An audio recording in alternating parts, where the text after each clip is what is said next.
Nós vamos ler a palavra de Deus na carta do apóstolo Paulo aos Colossenses, antes de partirmos ou repartirmos e compartilharmos o pão e o cálice na celebração da ceia em memória de nosso Senhor Jesus Cristo. Hoje nos lembramos da sua morte, do seu corpo partido por nós, do seu sangue derramado por nós. E para nos prepararmos para este momento, eu gostaria de lhe oferecer a palavra de Deus conforme Colossenses, o capítulo 2, carta do apóstolo Paulo aos Colossenses, no capítulo 2. Peço que você mantenha a sua Bíblia aberta enquanto nós estivermos conversando. E se você já achou o capítulo 2 de Colossenses, me acompanhe em oração. Deus nosso Pai, obrigado pela Tua palavra que está diante de nós. Obrigado, Senhor, obrigado, Senhor. Obrigado. E nós te pedimos que pelo Teu Espírito Santo, esta Tua palavra que é viva, faça diferença em todos e cada um de nós. E nos coloque de joelhos diante de Jesus, Teu Filho, para a glória do Teu nome. Oramos assim. Amém. Colossenses capítulo 2, eu leio a partir do verso 1. Quero que vocês saibam quanto estou lutando por vocês, pelos que estão em Laodiceia e por todos os que ainda não me conhecem pessoalmente. Esforço-me para que eles sejam fortalecidos em seu coração, estejam unidos em amor e alcancem toda a riqueza do pleno entendimento, a fim de conhecerem plenamente o mistério de Deus e saber, ou a saber, Cristo. Nele, Cristo, estão escondidos todos os tesouros da sabedoria e do conhecimento. Eu lhes digo isso para que ninguém os engane com argumentos que só parecem convincentes. Porque, embora esteja fisicamente longe de vocês, em espírito estou presente. E me alegro em ver como estão vivendo em ordem e como está firme a fé que vocês têm em Cristo. Para que alcancem toda a riqueza do pleno entendimento, a fim de conhecerem plenamente o mistério de Deus, a saber, Cristo. Pois em Cristo estão escondidos todos os tesouros da sabedoria e do conhecimento. Amém. Esse texto fala da supremacia de Cristo. Fala que os grandes mistérios que buscavam as religiões e as tradições, tanto de espiritualidade quanto de filosofia, os grandes mistérios estão escondidos em Cristo. E especialmente o mistério a respeito de Deus está escondido em Cristo, ou mais precisamente, está revelado em Cristo, expresso, manifesto em Cristo. Tanto é que Jesus Cristo diz: quem me vê a mim, vê o Pai. Porque eu sou a expressão perfeita do meu Pai. Então esse texto fala disso, de que Jesus é a expressão do mistério de Deus e do mistério a respeito de Deus, o mistério que era procurado e buscado pelas tradições de espiritualidade e pelas escolas filosóficas, inclusive da época, e principalmente as escolas de filosofia da Grécia. Porque o apóstolo Paulo, aqui nessa carta aos Colossenses, está dialogando com as escolas de filosofia do mundo grego de então, especialmente os estoicos, o estoicismo, e os gnósticos, o gnosticismo. O que é que pensavam os estoicos a respeito de Deus? Eles pensavam o seguinte, que o universo, a que eles davam o nome de cosmos, era inteligente e era animado por uma inteligência que o cosmos era como que um ser vivo. E este ser vivo tinha uma inteligência que o tornava harmônico, perfeito, belo. Essa harmonia, essa perfeição do universo, os gregos estoicos chamavam de teion, e divinizavam essa dimensão perfeita do universo. Então eles diziam que uma inteligência atuava sobre o cosmos e produzia no cosmos uma perfeição bela. Essa perfeição bela eles chamavam de teion. E a inteligência que estava por trás do cosmos, do universo criado, eles chamavam de logos. Então o logos agia no universo, levando o universo, o cosmos, a uma plenitude perfeita, harmônica e bela. E que os gregos, então, os estoicos, se dedicavam a contemplar o universo, contemplar essa harmonia, contemplar essa estrutura perfeita, para perceber nessa inteligência que se manifesta no cosmos, os caminhos do bem viver. Eles queriam saber como vamos ordenar a nossa vida, como vamos nos organizar no mundo, de onde derivamos sabedoria para o bem viver. Os estoicos diziam, do logos, dessa inteligência que está por trás do cosmos. E como é que a gente consegue chegar no logos? Contemplando o cosmos. E por que é que a gente tem que contemplar o cosmos? Porque o cosmos é divino. Porque o cosmos é maravilhoso. Porque todas as realidades do cosmos, todas as realidades do universo, estão estabelecidas, cada um dos seres, com perfeição. Organizados os seres uns em relação aos outros, em justa medida. E tudo funciona de modo perfeito. Então nós vamos olhar para o cosmos e vamos aprender com ele como viver. Marco Aurélio, por exemplo, o imperador romano, era um estoico. Ele é posterior ao apóstolo Paulo, mas ele representa o pensamento estoico. Então Marco Aurélio disse o seguinte: tudo o que acontece com você acontece como se alguém desse a você exatamente aquilo que você merece ou exatamente aquilo que você precisa. O que ele está dizendo é o seguinte, que cada estrela tem o seu lugar no universo.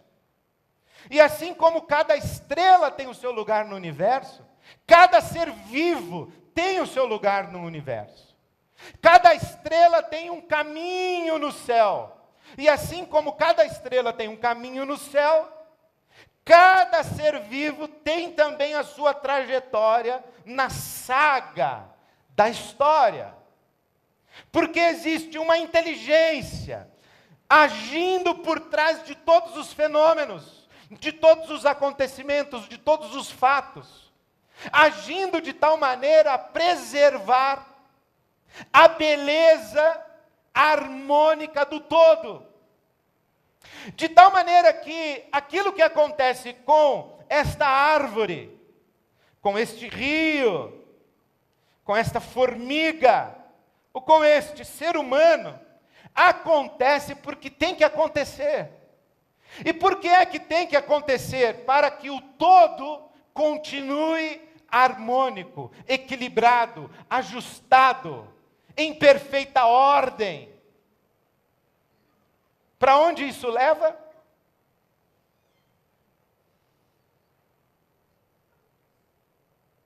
Leva para um fatalismo, um determinismo. O que tem que ser, será. o que acontece precisava acontecer, ou o que acontece tem que acontecer. Porque o Logos está agindo no cosmos para criar e sustentar a beleza harmônica do todo.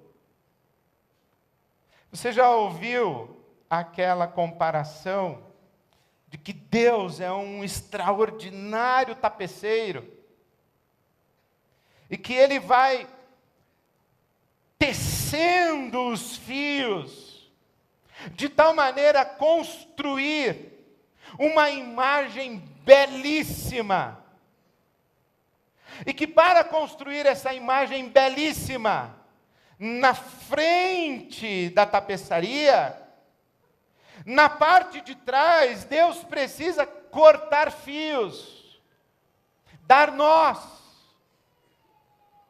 puxar uma linha para cá, uma para lá.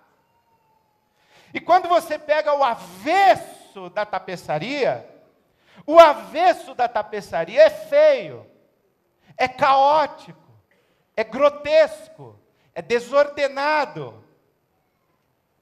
Mas se você vê a frente da tapeçaria, é belíssimo, perfeito.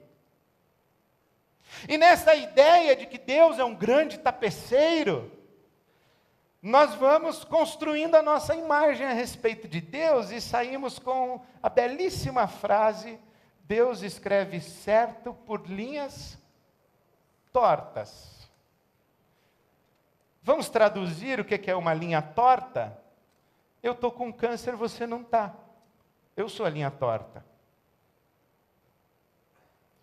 Uma linha que foi cortada para a beleza do tapete, foi cortada com 6 anos de idade. Por quê? Precisava ser cortada. Porque o que importa não é esta linha de 6 anos de idade. O que importa é a beleza do tapete. E há uma inteligência fazendo um tapete bonito.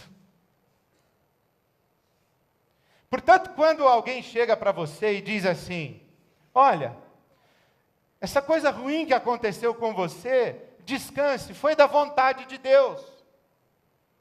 Você pode dizer assim para essa pessoa: desculpa, eu sirvo um outro Deus, eu não sou um seguidor do Logos. Eu não sou estoico, eu sou cristão.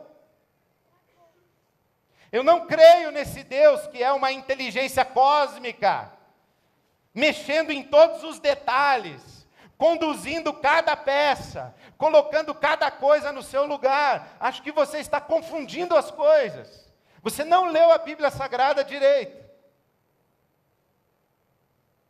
Você está mais para estoico do que para cristão. Porque você acredita nisso. Por exemplo, um dos mais belos hinos da nossa inódia protestante diz: Deus tem um plano para cada criatura. A cada rio Ele dá um leito, e o caminho para mim traçou. Isso é destino. E é por causa dessas convicções, que não são bíblicas, que nós cantamos ainda por cima, é que você consulta o seu horóscopo. E você chama o seu horóscopo de profetisa, profeta.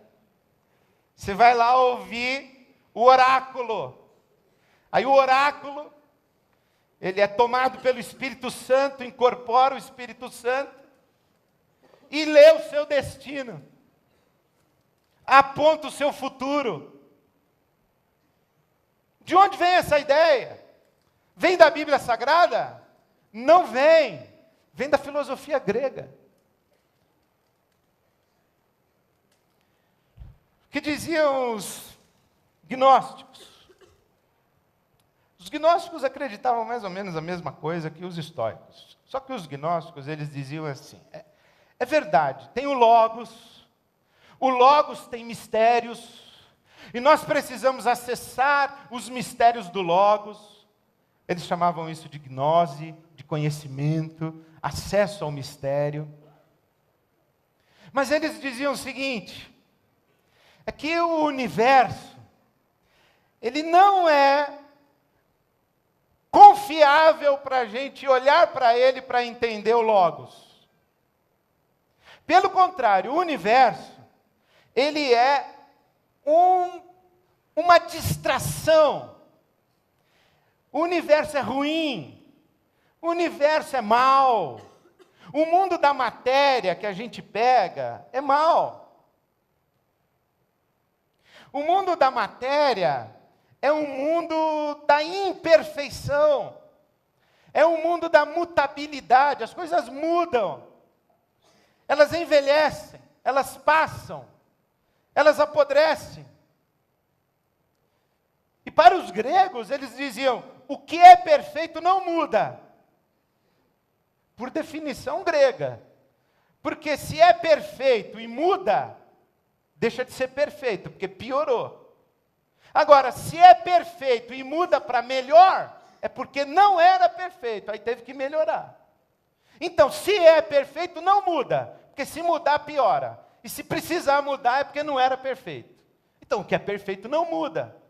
Como a matéria muda, o perfeito não tem nada a ver com a matéria. Os gnósticos, eles diziam o seguinte, que não foi nem Deus que criou o universo.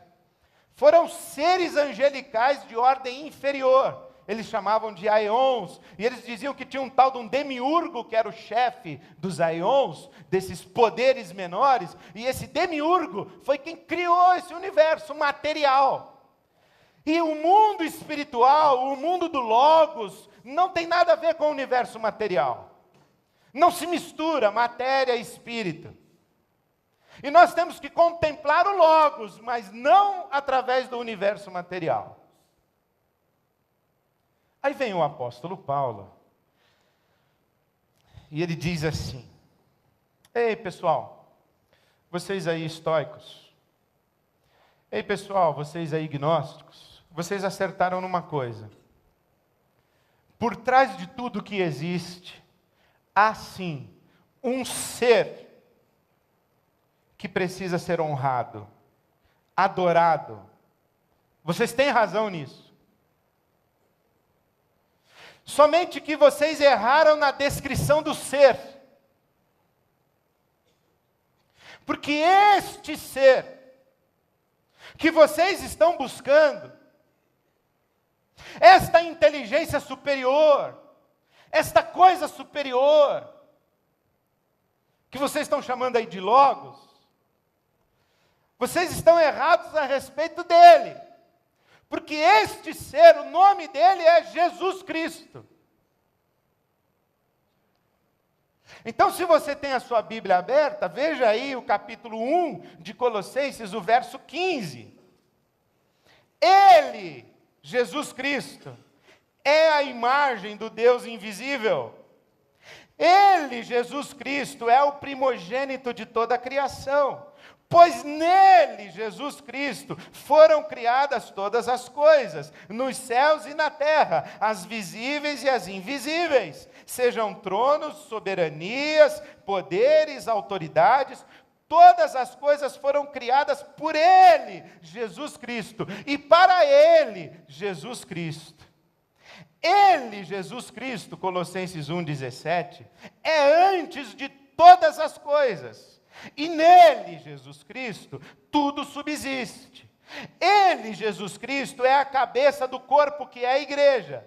Ele é o princípio e o primogênito, o primeiro gerado dentre os mortos, o primeiro que ressuscitou, para que em tudo ele tenha a supremacia, pois foi do agrado de Deus que nele, Jesus Cristo, habitasse toda a plenitude e por meio dele, Jesus Cristo, reconciliasse consigo todas as coisas, tanto as que estão na terra, quanto as que estão nos céus, estabelecendo a paz pelo seu sangue derramado na cruz. E quando os gregos estoicos, e quando os gregos discípulos de Platão, e quando os gregos gnósticos ouviram o apóstolo falar isso, eles falaram, estúpido, estupidez, não é possível de jeito nenhum. Jesus Cristo, aquele crucificado, aquele que foi pendurado numa cruz, Aquele que morreu. E o Paulo dizia assim, ele mesmo. Não é possível. Não é possível que a plenitude da divindade habitasse nele. Por quê? Porque a divindade não encarna. Não se torna matéria. Não se mistura na nossa lama. E Paulo diz, vocês estão enganados. Ele é o Criador de todas as coisas. O que disse João? No princípio era o Verbo era Deus, o Verbo estava com Deus. Todas as coisas foram criadas por Ele, e sem Ele, nada do que foi feito se fez. Como é que o apóstolo Paulo adora a Jesus Cristo em Romanos capítulo 11? Ele diz que dele, por Ele e para Ele são todas as coisas. Glória, pois, a Ele eternamente. Amém. E para os gregos isso era escandaloso. Por quê? Porque isso mexia com duas grandes questões da filosofia grega. A primeira é que quando eles pensavam em Deus, ou quando eles pensavam numa divindade, eles não pensavam num ser pessoal, apaixonado. Eles não pensavam em alguém capaz de chorar. Eles não pensavam em alguém capaz de amar, eles pensavam numa inteligência fria, que mantinha a ordem do cosmos. Tudo harmônico, tudo justo, tudo perfeito, tudo encaixado, tudo com uma lógica, tudo com uma explicação, tudo absolutamente conectado, cada coisa no seu lugar, cada coisa no seu tempo, tudo que tem que acontecer, acontece. Essa é a grande sabedoria. Não importa quem sofra aqui embaixo, os deuses não estão se importando conosco. Existe essa ordem cósmica. E aí vem alguém e diz assim, não, é Jesus. Jesus, aquele que chorou lá sobre Jerusalém. Jesus, aquele que quis fazer curas em Nazaré e não conseguiu. Vocês ficaram loucos? Como é que Deus pode ser alguma coisa assim? Deus coloca tudo em ordem. Se existe uma divindade, essa divindade coloca tudo em ordem. Se existe uma divindade, esta divindade tem um poder que não pode ser contido. Se existe uma divindade, esta divindade tem controle sobre toda a realidade. Deus morreu. O que eles não entenderam é que o Deus da Bíblia não é o Deus do poder, do controle, da imposição da sua vontade, o Deus da ordem, o Deus em que todas as coisas acontecem do jeito que Ele quer e que Ele faz acontecer tudo do jeito que Ele quer, na hora que Ele quer. O Deus da Bíblia Sagrada é um Deus de amor. E onde existe amor, existe liberdade. E onde existe amor e liberdade, existe caos e desordem. Onde existe amor e liberdade, existem egos competindo entre si. Onde existe um eu, esse eu vai querer fazer a sua vontade, ele não vai se conformar, que ele tem que correr nesse leito, que ele tem que crescer para cá, que ele tem que ser verde, que ele diz assim, eu não me conformo em ser quem eu sou, eu não me conformo em ter a história que tenho, eu não quero isso, eu quero aquilo. O Deus da Bíblia Sagrada é o Deus do amor, não é o Deus do poder. Não é o Deus que se impõe, não é um Deus que encaixa todas as peças, é um Deus que convive com o caos. E mais, em segundo lugar, o Deus da Bíblia Sagrada não é o Deus que está lá por trás do cosmos, acima do cosmos. Os gnósticos diziam, seguindo Platão dizia assim, olha, o mundo sensível, o mundo da matéria, é uma distração. O que nós precisamos é alcançar o mundo intelectível, o mundo da razão, o mundo que está para além da matéria, por trás da matéria. Aí vem o Paulo e diz assim, não, nós temos aqui que olhar para Jesus, que não está acima da matéria, além da matéria, por trás da matéria, o Jesus que se fez carne, Está com a Bíblia aberta ainda em Colossenses 1? Verso 21. Vocês estavam separados de Deus, e na mente de vocês eram inimigos por causa do mau procedimento de vocês, mas agora Ele os reconciliou pelo corpo físico de Jesus Cristo, mediante a sua morte. Não, Paulo, você está dizendo que teve um Deus que se fez carne como nós, e que vestiu a nossa roupa, que comeu a nossa comida, que cheirou o nosso ar, que chorou a nossa lágrima, que sofreu a nossa angústia, que sujou o pé de barro andando com a gente aqui. O Paulo diz, exatamente isso é que eu estou dizendo. Deus não está lá, Deus está aqui, Ele se fez carne e osso em um de nós. E é isso que nós estamos celebrando hoje. Nós não estamos celebrando um Deus que é poder para fazer com que o universo seja harmônico. Nós estamos celebrando um Deus que é amor suficiente para conviver com o nosso caos, com a nossa desordem, com o nosso pecado,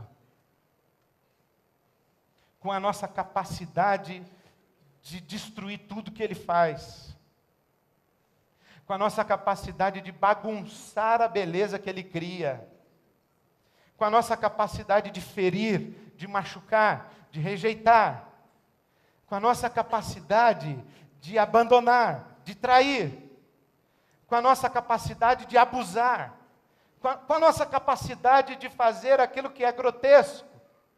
Nós cortamos linhas antes da hora, nós damos nós fazemos um quadro feio, e o nosso Deus não está lá, impassível, e não é só uma inteligência fria que quer colocar tudo do seu jeitinho, é um Deus que disse o seguinte, deixa eu ir lá, e Ele se faz um de nós, e como um de nós, Ele se mistura com a gente, atravessa essa angústia e essa dor com a gente, e se deixa matar por nós, e é colocado na cruz, e sangra por amor a nós.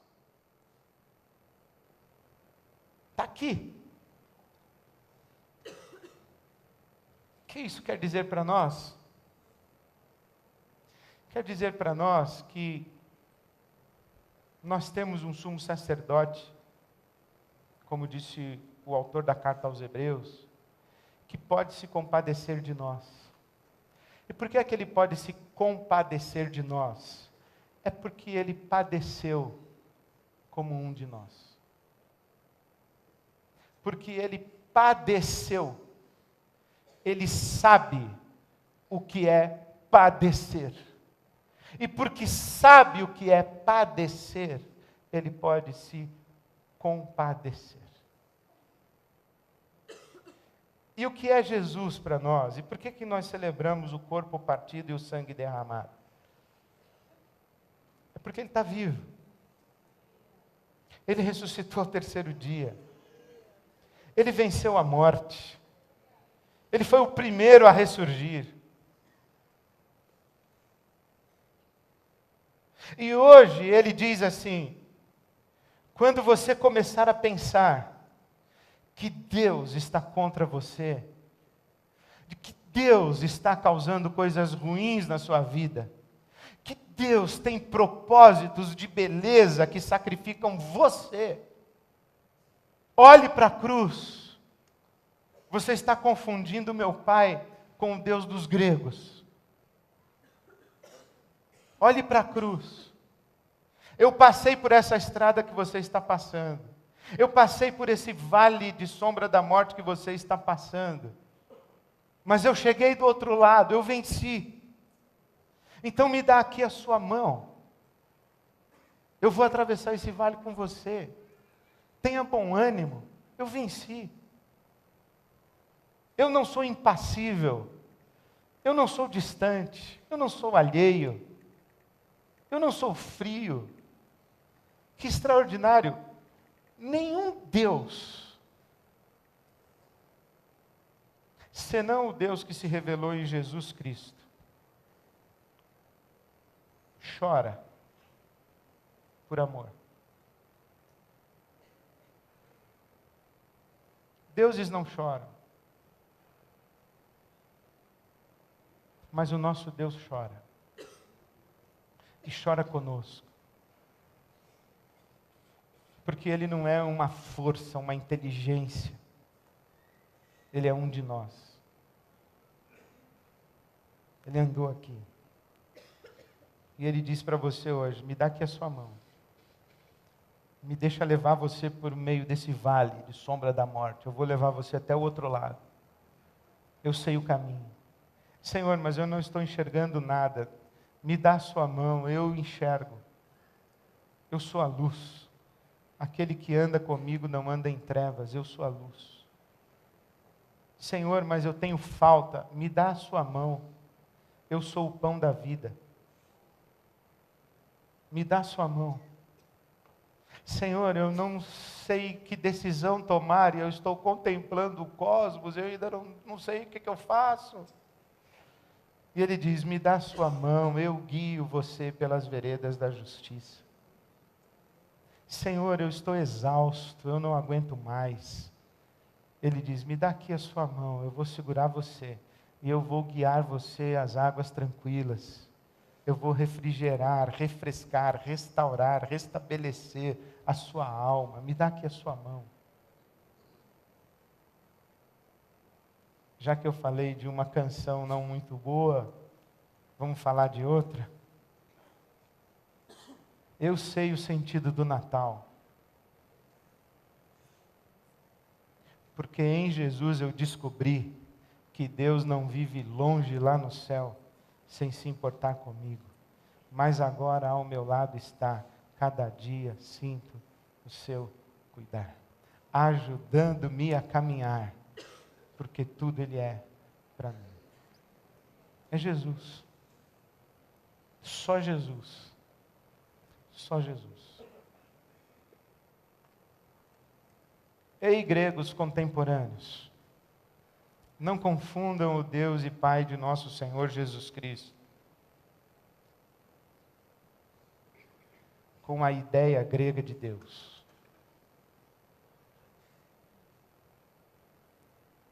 Ei, gregos contemporâneos,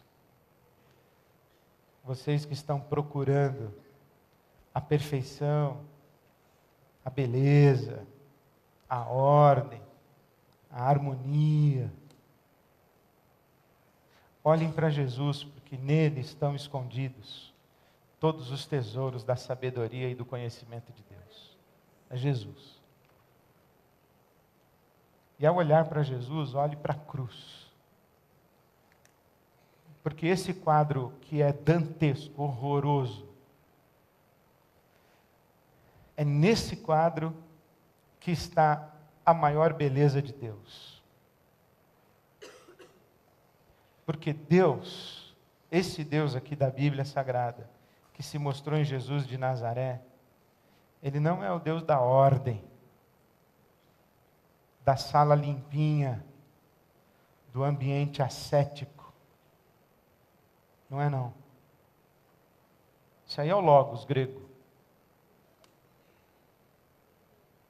Esse Deus aqui da Bíblia Sagrada que se revelou em Jesus de Nazaré, Ele é amor. E a Bíblia Sagrada que você tem nas mãos diz que Deus prova o seu amor para conosco, em que Cristo morreu por nós, sendo nós ainda pecadores. É lá na cruz que está a beleza de Deus. O Deus que morre porque ama. E que diz para nós assim: me dá sua mão. Eu venci a morte. Eu venci a dor. Eu venci o sofrimento. Eu venci o medo. Eu venci tudo. Me dá sua mão. Vem andar comigo que eu estou vivo. Vem andar comigo. Lembre-se de mim. Lembre-se do meu Pai. Lembre-se do amor. E toda vez que vocês se reunirem e tiverem pão e vinho à mesa, lembrem-se